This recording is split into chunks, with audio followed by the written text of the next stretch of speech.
Bonjour à tous, bienvenue pour cette 10e émission, cette 10e édition des Clés de l'IMO, les clés de l'immobilier, chaque semaine ici en direct depuis Figaro IMO, le Figaro Live, et sur la home du Figaro, on est très heureux de vous avoir. On parle immobilier, on répond à vos questions, vous qui souhaitez investir, faire construire, acheter une maison ou un appartement, vous vous posez beaucoup de questions. Eh bien, c'est notre credo chaque semaine d'y répondre avec un expert en plateau. Et après, la semaine dernière, on a vu le financement, on a vu les taux de crédit. Aujourd'hui, on va parler immobilier neuf, on va parler dispositif Pinel, on va parler fiscalité, on va parler nue propriété. Et tout cela avec un expert en plateau qui est là, qu'on est très heureux de recevoir. C'est Franck Vigneault, bonjour. Bonjour Olivier. Alors, vous êtes directeur du labo de l'IMO. Tout d'abord, Franck, qu'est-ce que c'est ? Alors, de manière très rapide, le laboratoire de l'immobilier, c'est un service d'études de TSIS, TSIS qui est une société d'une centaine de personnes qui est dédiée aux professionnels de la gestion de patrimoine, donc qui leur propose des prospects, des services et des produits.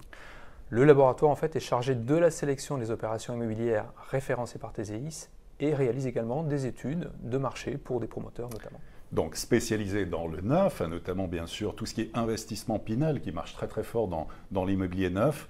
Et donc on va voir avec vous, vous êtes un petit peu au-dessus des parties, un petit peu l'arbitre justement, vous n'intervenez pas comme une marque, comme un promoteur, mais comme quelqu'un, en tout cas une référence avec ce labo de l'IMO sans langue de bois. Et donc vous allez répondre concrètement à toutes les questions. Vous avez été très nombreux, merci beaucoup. Depuis lundi, l'annonce de votre venue, on a reçu une vingtaine, 20, 25 questions déjà. Vous n'hésitez pas, vous pouvez nous interpeller pendant le direct là-dessus. On répond évidemment aussi à toutes vos interrogations et toutes vos questions. Alors, on va commencer par la première question de Laurence. Alors, Laurence, j'ai 170 000 € que je souhaiterais investir dans un appartement neuf pour mon fils plus tard. L'idée, c'est de le louer pendant 6 ans en Pinel et puis qu'il en profite quand il fera ses études. Si c'est en région parisienne, je le garde, sinon je le vendrai. Quels secteurs à moins de 10 km de Paris vont prendre de la valeur et sont dans ces budgets pour un bon achat ? Alors, tout d'abord, deux solutions pour Laurence. On peut peut-être juste rappeler le Pinel en gros. Le Pinel, oui, alors c'est un dispositif qui vise à produire des logements intermédiaires, c'est-à-dire des logements qui seront loués avec des niveaux de loyer 20% en dessous des niveaux de marché, sur les zones tendues, c'est-à-dire les secteurs sur lesquels on observe un déficit de logement par rapport aux besoins. D'accord. Donc, Donc, vous achetez en fait un appartement ou une maison neuve, d'ailleurs, vous mettez en location pendant 6 ans, 9 ans ou 12 ans, et en contrepartie, vous avez droit à une réduction d'impôt de 12, 18 ou 21% dans une limite de 300 000 €, et vous pouvez louer aussi à vos parents, à vos enfants. Et voilà, en tout cas, ça marche très très bien, et c'est donc le Pinel. Alors, la question de Laurence. Alors, Laurence, deux solutions, Laurence. La première, effectivement, c'est de louer votre bien à un locataire donc dans le cadre du dispositif Pinel et au terme des 6 ans, de continuer dans le dispositif Pinel en proposant ce logement à votre fils. La condition, évidemment, c'est de respecter les plafonds de ressources, les plafonds de loyer, sans pratiquer toutefois de loyer trop bas parce qu'il y a un risque de requalification par le fisc. Ça peut être considéré comme une forme de donation déguisée, donc veillez à avoir un niveau de loyer assez cohérent. Et effectivement, votre fils pourra bénéficier de logement. Autre solution, au terme des 6 ans, vous décidez de sortir en fait du dispositif Pinel, auquel cas, bien sûr, dans les deux cas, de toute façon, il y a une obligation de prévenir le locataire dans les délais, le locataire en place, mais au terme des 6 ans, dans le deuxième cas, vous prêtez votre bien à titre gracieux à votre fils. Alors, pour ce qui est les secteurs, du secteur, à moins de 10 km de Paris. 170 000 € à moins de 10 km de Paris, dans le neuf. Dans le neuf, bon, c'est un petit peu compliqué. Il faut évidemment, idéalement, rester dans le périmètre du Grand Paris. Plutôt petite surface. Donc forcément, bien sûr, 170 000 €, vous allez pouvoir éventuellement trouver des solutions en se rapprochant un petit peu d'Orly, où notamment il y aura des développements du Grand Paris qui sont prévus. Vous aurez ce type de prix sur la partie, on va dire, est du Val-de-Marne et bien entendu du côté de la Seine-Saint-Denis où vous aurez des prix un peu plus attractifs. Alors, si on va quand même dans les villes, donc il y a Orly, côté est du secteur d'Orly, Val-de-Marne, il va falloir s'éloigner peut-être du côté de Villiers-sur-Marne, essayer de suivre le futur tracé de la ligne 15. Et après, en Seine-Saint-Denis, bon là on a vraiment le choix.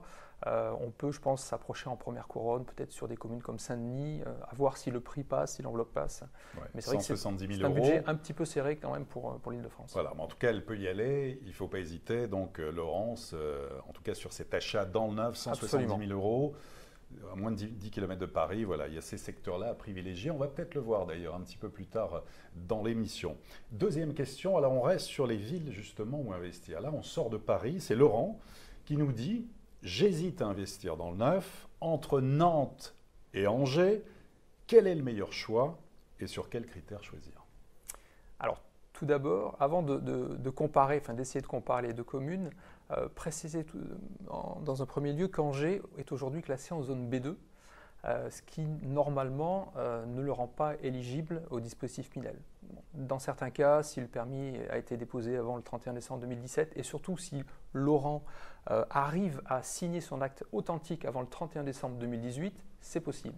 Mais il y a quand même un gros risque, le risque de ne pas pouvoir acter, notamment si vous souscrivez un prêt immobilier, le risque de ne pas pouvoir signer avant la fin de l'année, auquel cas vous ne pourrez pas bénéficier du dispositif Pinel. Oui, donc on rappelle bien, pour le dispositif Pinel, il y a différentes zones, donc c'est A, A1 bis, ça c'est tout ce qui est Paris, région parisienne notamment, les grandes villes, et puis après on passe dans des secteurs zone B1 et zone B2, et il y a la zone C qui normalement est complètement déjà exclue. Mais la zone B2, il y a on va dire une année de transition pour les permis anciens, mais normalement ça s'arrête à la fin de l'année. Bon, Franck, là il y a un match entre Nantes et Angers dans le neuf, alors il faut répondre alors. Alors on est dans deux catégories différentes. On va commencer par Nantes. Nantes, grosse métropole régionale qui a effectivement une très bonne image aujourd'hui, très dynamique sur le plan démographique.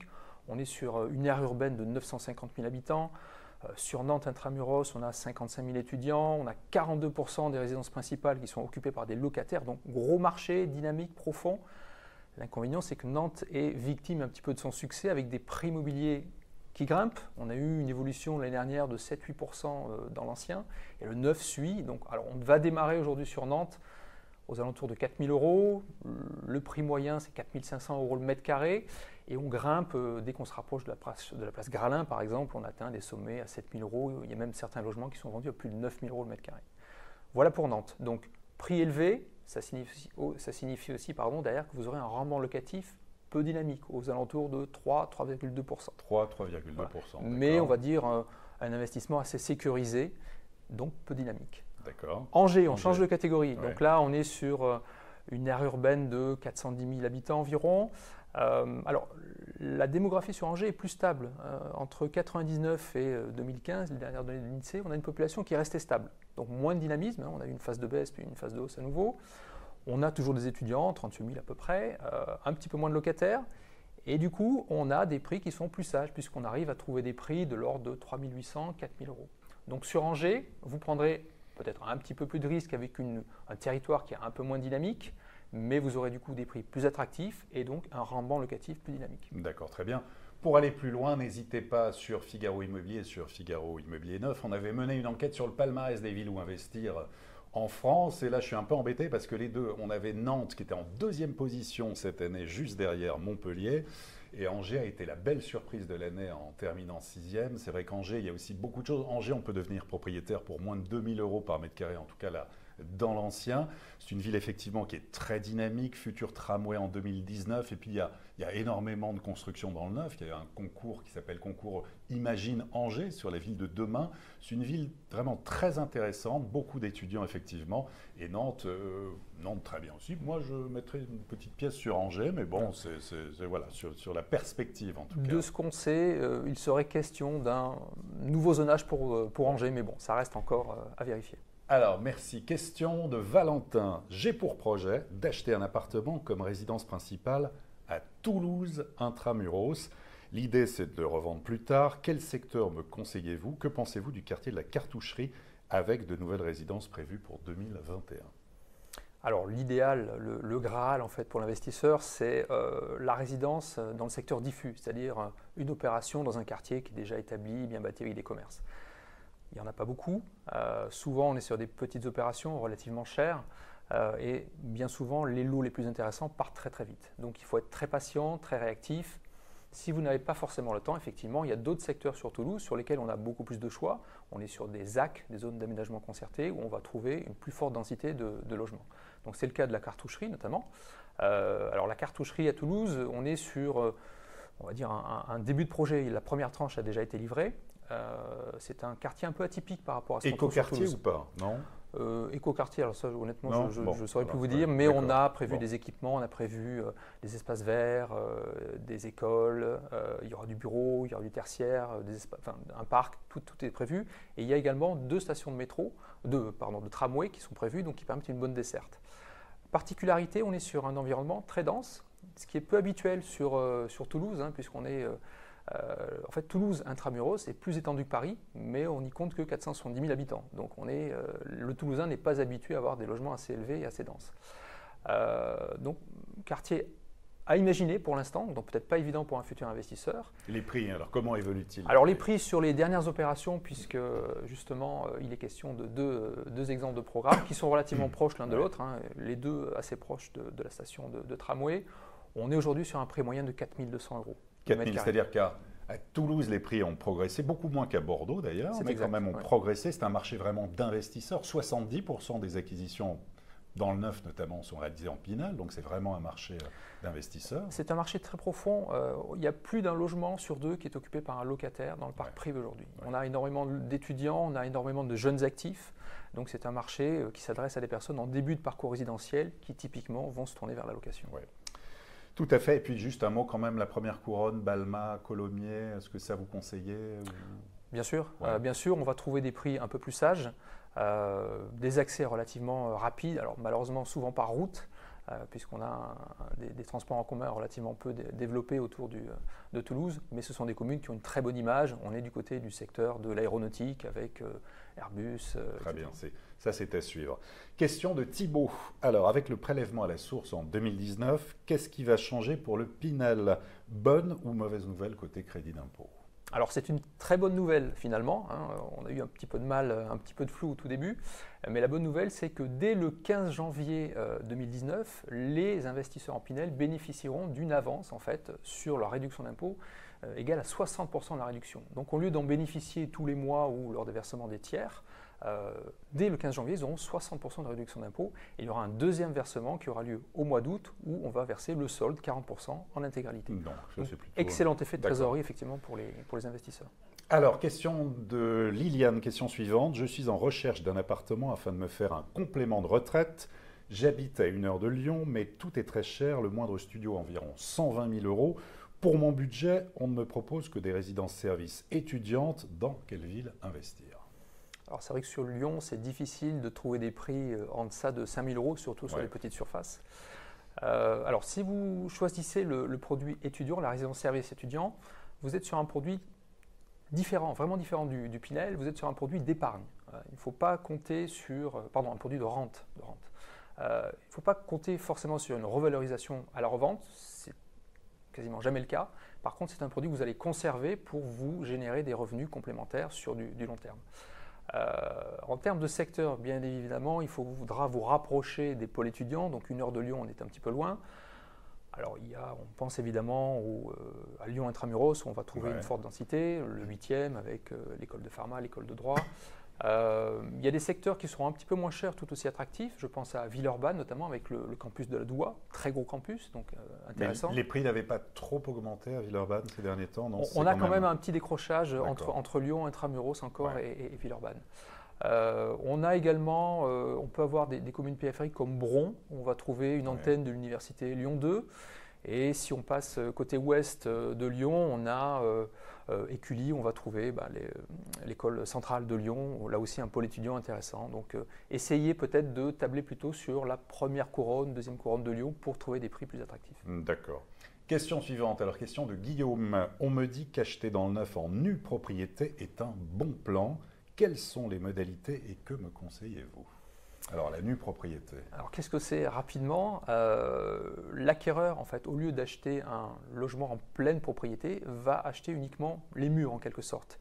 Il va confier l'usufruit, l'usage du bien, à un tiers, généralement un institutionnel, lequel tiers se chargera de la gestion de la location. Alors l'intérêt, c'est qu'au lieu de payer 100% du prix, généralement, il y aura une forte décote de l'ordre de 40% qui correspond à l'usufruit. Vous achetez donc beaucoup moins cher l'appartement neuf Exactement. au départ, jusqu'à 40% moins cher, mais en fait, il ne vous appartient pas vraiment. Enfin, vous êtes Absolument. propriétaire des murs, vous n'avez pas le droit de l'habiter, vous n'avez pas le droit de le mettre en location. Vous pourrez en bénéficier 10, 15 ans peut-être plus tard, mais c'est tout. On est sur une période qui varie en général entre 15 et 20 ans. Donc pendant 15 et 20 ans, pas de revenus. Donc il faut avoir ça en tête. Ça veut dire aussi pas de charges, pas d'incidence sur l'imposition. En contrepartie, donc, le gestionnaire, lui, va gérer au quotidien, louer. Il a même l'obligation de remettre le bien en état avant la restitution de l'usufruit, la reconstitution de la pleine propriété. Il peut y avoir un avantage en termes patrimonial, notamment, ça permet de transmettre uniquement la nue propriété, donc effectivement l'incidence fiscale est moindre. Autre avantage, c'est que bien souvent on est sur des biens assez centraux, souvent des immeubles de cachet, donc ça permet d'acquérir à moindre coût un bien bien placé avec une belle architecture. La petite contrepartie, il faut être un petit peu vigilant parce que ce sont des sociétés spécialisées qui font ce type de montage. Évidemment, elles vont se rémunérer au passage. Donc, veillez à ce que le prix total ne soit pas trop décorrélé du prix de marché. Voilà. Ouais. Le service mérite effectivement, on va dire, une rémunération, mais veillez à rester dans les prix du marché. Mais ça existe, on voit beaucoup dans le neuf, nue propriété, donc le fait d'être propriétaire, mais de ne pas toucher en tout cas au logement pendant au moins 10-15 ans. Ce qui veut dire, généralement, c'est plus intéressant quand on a déjà sa résidence principale. C'est vraiment pour ceux qui ont un peu de cash, un peu de sous, qui peuvent en tout cas placer leur argent dans ce secteur. Mais effectivement, moins 40%, ça peut être intéressant. Question suivante. Merci à vous tous qui nous suivez sur Figaro Immo, sur la home du Figaro, pour ce spécial investissement dans le neuf. Alors Mathieu, dans le secteur des résidences-services, qu'est-ce qui est le plus intéressant ? Et qu'est-ce qui rapporte le plus? Résidence étudiante ou résidence senior? Bonne question. Nous sommes sur deux marchés effectivement qui offrent des perspectives intéressantes. Si on commence par les seniors, on nous dit aujourd'hui il y a à peu près un quart de la population qui a plus de 60 ans. En 2035, un tiers de la population qui a plus de 60 ans. Donc effectivement, on a des perspectives démographiques qui plaident en faveur du développement de ce type de logement. En parallèle, il y a quand même une problématique des retraites, des rentes. On est en pleine réforme, en début de réforme du système de retraite. Donc il y aura forcément des problématiques de pouvoir d'achat, en tout cas de solvabilité des futurs locataires. Or, ces résidences seniors, outre le loyer qui correspond à l'occupation du bien, proposent généralement des services, pour certains qui sont à la carte, donc qui vont être facturés uniquement s'il y a consommation. D'autres sont proposés sous forme de bouquet, sont obligatoires. Ce qui fait qu'à la fin du mois, on se retrouve avec un loyer et des charges relativement importantes qui écartent certains locataires seniors avec des faibles pensions. Donc traduction, c'est moins intéressant, résidence senior. Je suis un peu prudent sur ce modèle économique. Oui. Résidence étudiante, ça c'est vraiment intéressant. Alors là, on est là aussi sur un marché qui a de belles perspectives. Il y a des prévisions qui tablent sur une évolution de 10% du nombre d'étudiants d'ici 2025. Alors c'est lié à l'allongement des études. C'est lié aussi à l'internationalisation des études. On a en fait en France un système d'études qui est relativement bon marché et qui de fait attire des étudiants étrangers. Et d'ici 2025, on devrait avoir 17% des étudiants qui seront d'origine étrangère. On est sur un marché qui a une plus longue histoire, on a davantage de recul avec des exploitants qui aujourd'hui ont une bonne maîtrise justement du modèle économique. On est sur des rendements locatifs hors taxe de l'ordre de 4%, donc relativement dynamique. Je pense qu'on a un petit peu moins de risques effectivement sur ce type de produit qui a déjà bien vécu avec là aussi des perspectives de marché intéressantes. D'accord, très bien.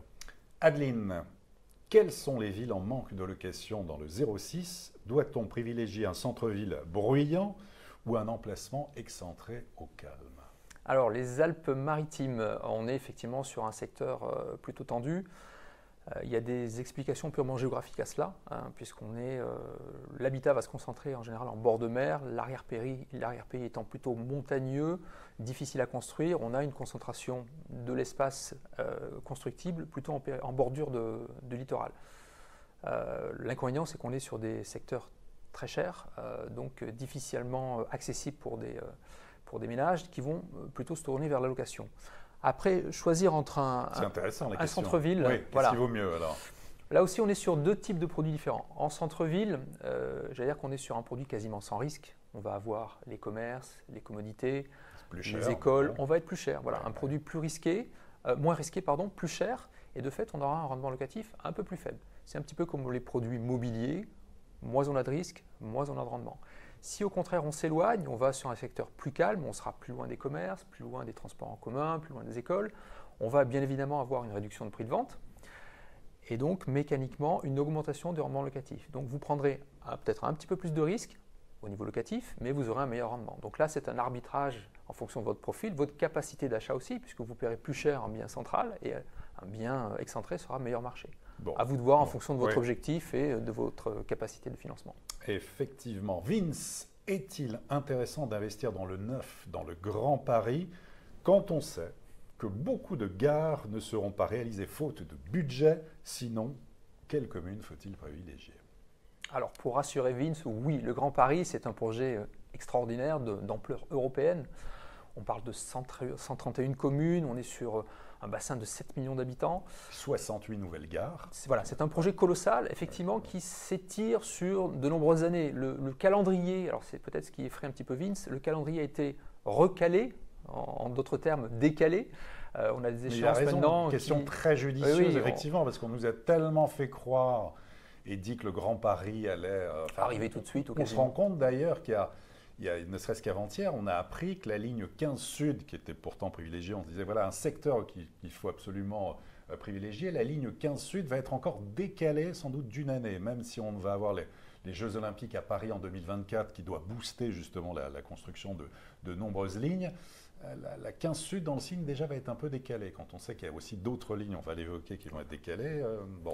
C'est clair que lorsqu'on est sur un horizon de 2030, bon, il y a vraiment un gros doute sur la date réelle de réalisation de ces lignes, de ces gares.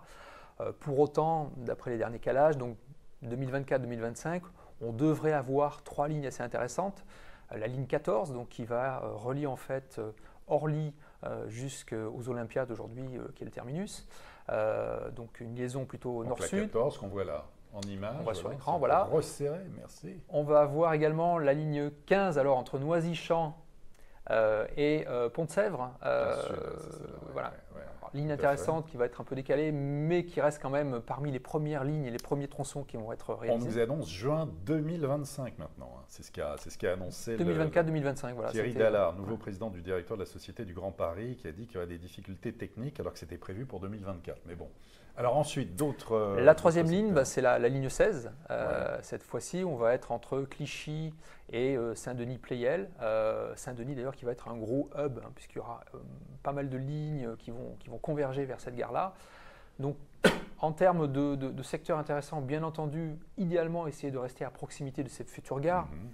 Raisonnablement, 600 mètres, c'est une bonne distance. Au-delà, 600 mètres. 600 mètres, c'est bien. Ouais, il y en a qui disent 800, mais 800 à pied. C'est pas trop près, 600, non, c'est bien. 600. C'est bien, c'est bien. 800, c'est du temps à pied, s'il pleut, c'est peut-être pas forcément évident.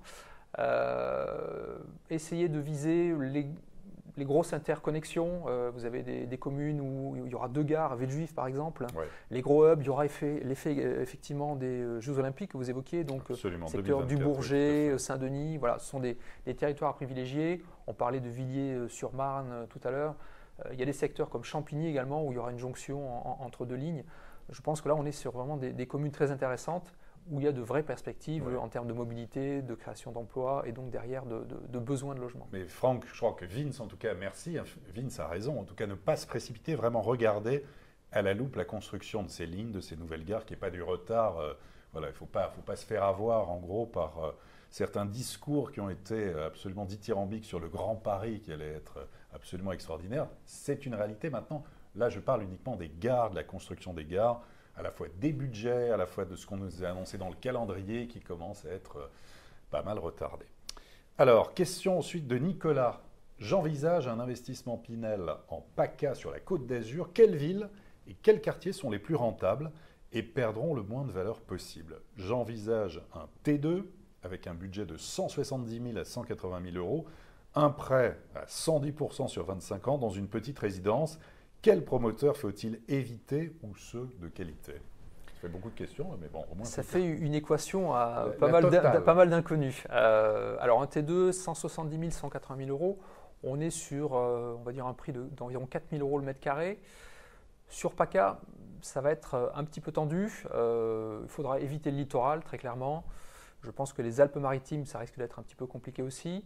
Vous avez des secteurs qui seront plus abordables, je pense par exemple à Toulon ou à certains arrondissements de Marseille comme le 10e, le 11e ou même le 12e arrondissement qui sont plus abordables. Autre solution, c'est peut-être sortir un petit peu des grosses métropoles tout en restant sur l'agglomération d'Aix-Marseille. Et là, vous avez des communes du type Aubagne par exemple ou Gardanne, où vous restez suffisamment près justement des secteurs les plus chers. Aix aujourd'hui est un marché très élevé, très très cher, où vous trouverez des biens qui correspondent effectivement à votre budget sans prendre trop de risques effectivement compte tenu de la démographie, compte tenu également des emplois qui sont présents sur le secteur. Oui, et puis on peut rajouter même d'une façon générale pour cet investissement, que ce soit en Pinel, c'est vraiment la règle de base, c'est se rendre sur place, ne pas se laisser emporter ou avoir par une plaquette qui peut être séduisante, c'est vraiment de se rendre sur place, étudier le marché locatif à la loupe, hein, ça c'est vraiment important. Ce n'est pas qu'un achat coup de cœur, on s'engage à minima pour 6 ans, pour le Pinel, 6 ans, 9 ans, 12 ans. Je pense que ça mérite réflexion. Ce que je conseille, moi, c'est de se faire accompagner par un professionnel, voilà, un conseiller en gestion de patrimoine qui va commencer par faire votre bilan, voir quels sont vos objectifs, quels sont vos moyens et vous proposer des solutions vraiment adaptées à ce qui vous convient le mieux. Très bien. Sartorio nous demande, est-ce qu'il est intéressant fiscalement d'investir dans le Pinel ancien? Pinel ancien, ça existe. Absolument. Alors, très peu utilisé, mais ça existe. C'est peut-être plus une question d'offre. Alors oui, c'est intéressant. Les avantages sont les mêmes en fait que pour le Pinel neuf. Les contraintes aussi, donc respect des plafonds de loyer, plafonds de ressources. Si vous faites ça vous-même, je pense qu'il faut vraiment une bonne maîtrise de la maîtrise d'œuvre. Sinon, si vous passez par une société, je pense que c'est important de bien sélectionner un professionnel qui a l'habitude de ce type d'opération. La rénovation, c'est quelque chose de compliqué qui peut devenir rapidement très cher. Donc, vous pouvez vous retrouver avec un bien finalement qui est plus cher qu'un bien neuf, sachant que vous aurez en plus une performance énergétique qui sera moindre. Oui, bah alors dans ce cas-là, ça n'a aucun intérêt. Enfin, alors l'intérêt, il y en a un justement. Heureusement. Heureusement. Généralement, on est sur des bâtiments qui peuvent avoir un certain cachet architectural et souvent qui sont plutôt situés en centre-ville. Alors la contrepartie, c'est que qui dit centre-ville dit bien souvent absence de stationnement, qui peut être un frein à la location. Bon, donc voilà. Là, on va plutôt miser sur l'emplacement, en fait, sur ce type de... Allez, une dernière question de Bédoué. Je veux faire un premier achat sur plan avec ma femme. Avons-nous droit à un prêt à taux zéro dans le neuf à Bagneux? Et quels sont les prix intéressants? Et est-ce que ça va prendre de la valeur? Côté de Bagneux, alors, pour bénéficier du prêt à taux zéro, le PTZ, il y a deux conditions. La première, c'est de ne pas avoir été propriétaire de sa résidence principale depuis 2 ans. Et la deuxième, c'est de respecter des plafonds de ressources qui sont liés à la fois au secteur sur lequel le projet est implanté et également à la composition du ménage. Donc ici, en l'occurrence sur Bagneux, nous sommes en zone Abyss. Effectivement, si Bédoué vit en couple, pour 2 personnes, le plafond de revenus, à titre d'exemple, on est à 51 800 € pour le couple. Bagneux, oui, effectivement, c'est un secteur très intéressant. Il y aura une future station du Grand Paris qui va réunir notamment la ligne 4 du métro, la ligne 15. Donc, on est évidemment sur un secteur qui sera dynamique. Une petite astuce sur Bagneux, il y a également à proximité de la future gare, il y a un quartier prioritaire, donc les anciens secteurs en rue, qui permet aux primo-accédants de bénéficier sous condition de la TVA à taux réduit. Donc, peut-être qu'il y a moyen aussi. Ah, exactement. Donc, c'est 15 points de moins quasiment sur le prix du neuf. Donc, si on combine le prêt à taux zéro et la TVA à taux réduit, on peut avoir effectivement… Et là, ça devient un vrai bon plan, absolument. Un très très bon plan, absolument. Eh bien, c'était formidable, Franck. Très bon passage. Merci infiniment. Franck Vigneault, le créateur cofondateur en tout cas du Labo de l'IMO, le Labo de l'immobilier. Merci beaucoup d'avoir évoqué ce secteur du neuf. Je pense que vous reviendrez. Bien volontiers. Merci à vous, Olivier, pour l'invitation. Et nous, on se retrouve, on fait une petite pause durant ces vacances de la Toussaint. On se retrouvera dans 15 jours pour une prochaine édition des Clés de l'IMO.